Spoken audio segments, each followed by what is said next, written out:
This is VOA News. I'm Joe Palca. U.S. President Donald Trump's Senate trial formally opened last week and is set to hear opening arguments on Tuesday. But combatants in the political and legal fight over President Trump's fate waged verbal battles today on the airwaves. On ABC This Week, Alan Dershowitz, one of the president's lawyers, says abuse of power is not impeachable. When you have somebody who, for example, is indicted for a crime, let's assume you have a lot of evidence, but the grand jury simply indicts for something that's not a crime, and that's what happened here.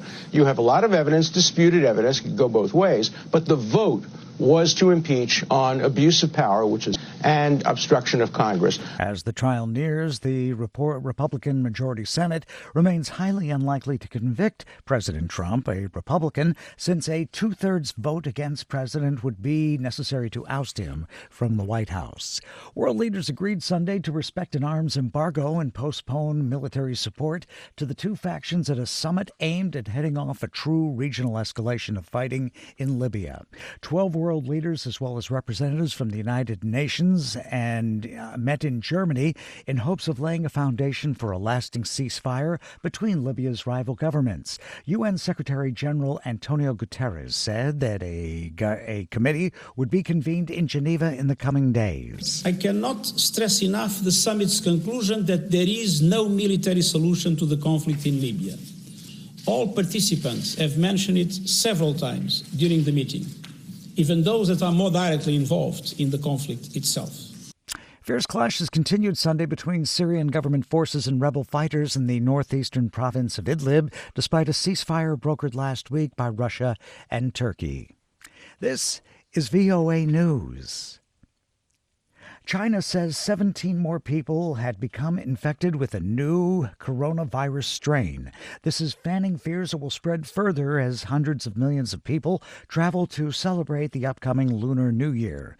Meanwhile, U.S. health officials are now screening for the virus at 3 airports. More from VOA's Michelle Quinn. Families wait in the San Francisco airport arrival lobby as passengers on a flight from Wuhan, China, go through a health screening to see if they have flu-like symptoms that may be linked to a virus that has alarmed health officials worldwide.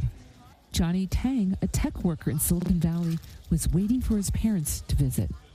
Because they know there was a planned visit to here, then I think for the past week they just stay in home to avoid any contact of any potential risk. The virus is believed to have started in Wuhan, a city in central China. It belongs to the same family of coronaviruses that includes severe acute respiratory syndrome, SARS. SARS killed nearly 800 people globally during an outbreak 17 years ago. It also started in China. Michelle Quinn, VOA News, San Francisco.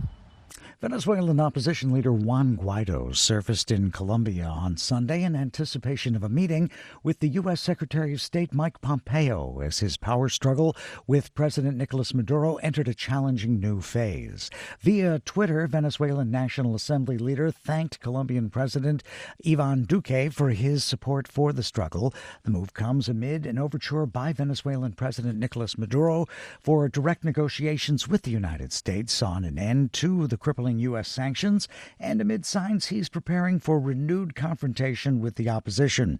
The U.S. Secretary of State is scheduled to arrive in the Colombian capital on Monday at the start of a Latin American tour. Today at Cape Canaveral, SpaceX had a successful failure. AP's Julie Walker has more. Liftoff, set for 5 and high. Go Falcon, go Dragon. Falcon 9 rocket blasted off as normal with 2 mannequins on board, but just over a minute into its supersonic flight, the Dragon crew capsule catapulted off the top before parachuting into the Atlantic Ocean as the booster tumbled out of control in a giant fireball. Back in Mission Control, SpaceX cheered the milestone, which paves the way for astronauts to climb aboard and hitch a ride to the International Space Station, something NASA says could happen as early as March. I'm Julie Walker. Clashes broke out between protesters and police in Hong Kong on Sunday, cutting short a rally after thousands had gathered at a park to call for electoral reforms. For more on these stories, voanews.com. I'm Joe Palca, VOA News.